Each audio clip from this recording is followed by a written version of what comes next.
Hello, JBF family and other friends and family. I'm coming to you from our deck this evening with the sunset in the background, and just wanted to reach out and give everyone a few words of encouragement, let you know that thinking about you, and hopefully you're doing well during these difficult times, and your family is safe and healthy.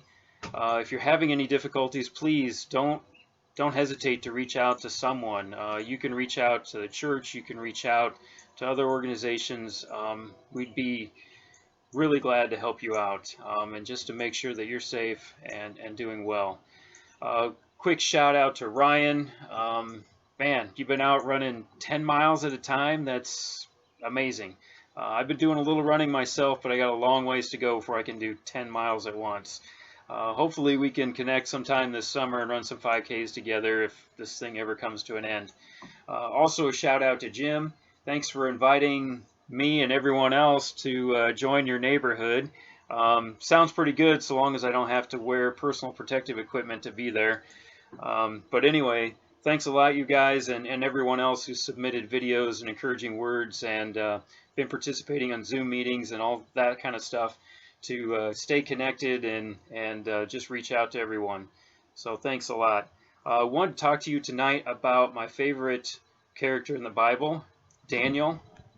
I appreciate Daniel because the guy is completely honest and true. He's a hard worker. He treats others with respect and dignity. And everything he does just works out really well.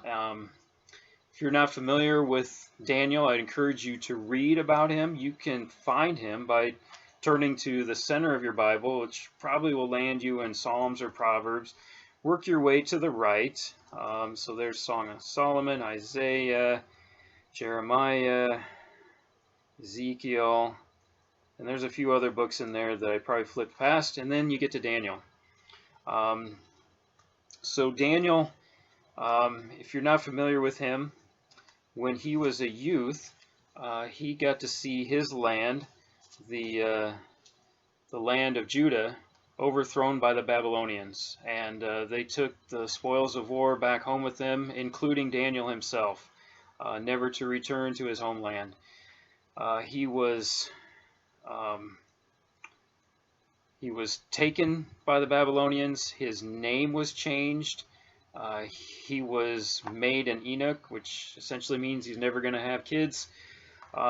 Just a lot of things happening during that time. It would have been a time of great fear and uncertainty, kind of like what we're going through today, but really to an even more severe effect. So I find some encouragement reading about Daniel and how he faces times like those with steadiness, with calm, a strong sense of faith in God, and just ready to see what happens next, and trusting that God will deliver him from whatever it is.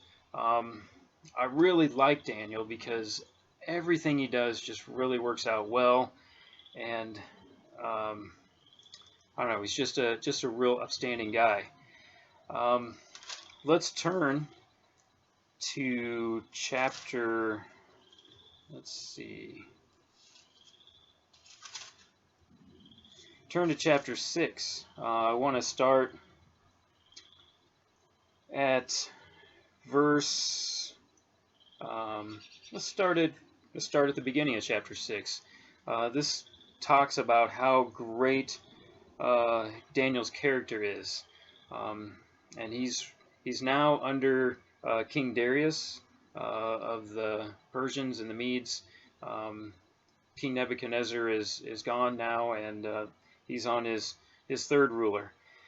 So chapter 6 verse 1, it pleased Darius to set over the kingdom 120 satraps to be over the whole kingdom, and over these 3 governors, of whom Daniel was one, that the satraps might give account to them, so that the king would suffer no loss. Then Daniel distinguished himself above the governors and the satraps, because an excellent spirit was in him, and the king gave thought to setting him over the whole realm. So there's Daniel's excellent character, and his hard work and his trustworthiness. So the governors and satraps sought to find some charges against Daniel concerning the kingdom, but they could find no charge or fault, because he was faithful, nor was there any error or fault found in him. Then these men said, "We shall not find any charge against this Daniel, unless we find it against him concerning the law of his God." So the governors and satraps thronged before the king, and said thus to him, "King Darius, live forever. All the governors of the kingdom, the administrators and satraps, the counselors and advisers, have consulted together to establish a royal statute and to make a firm decree, that whoever petitions any god or man for 30 days, except you, O king, shall be cast into the den of lions." So it's these scoundrels that are around Daniel. I guess when you're around people like that, it doesn't take as much to look as good as Daniel did, but he was still a man of great character. Verse 8, "Now, O king, establish the decree and sign the writings, so it cannot be changed, according to the law of the Medes and Persians, which does not alter." Therefore King Darius signed the written decree. And here's where Daniel comes in. Verse 10, "Now when Daniel knew that the writing was signed, he went home, and in his upper room, with his windows open towards Jerusalem, he knelt down on his knees 3 times that day, and prayed and gave thanks before his God, as was his custom since the early days. Then these men assembled and found Daniel praying and making supplications before his God." So Daniel knew that this decree went out. He didn't care. He didn't bat an eye. He didn't change. He didn't change his schedule. He didn't change his habits. He just remained faithful to God and trusted whatever would come next, God would be in control and he would protect him. And even if he didn't, I don't think Daniel was concerned. So you know what happens next? Daniel gets thrown into the lion's den. He's unharmed. He spends a night there with the lions even.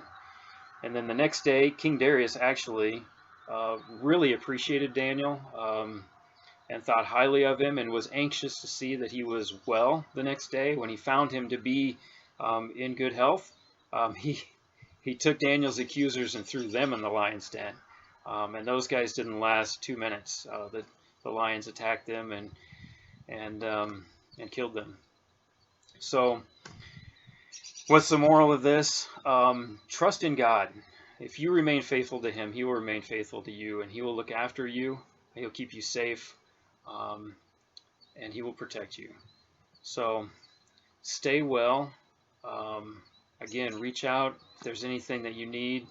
And just want to tell you all that I'm thinking of you, and look forward to seeing you again soon. Thanks, and take care.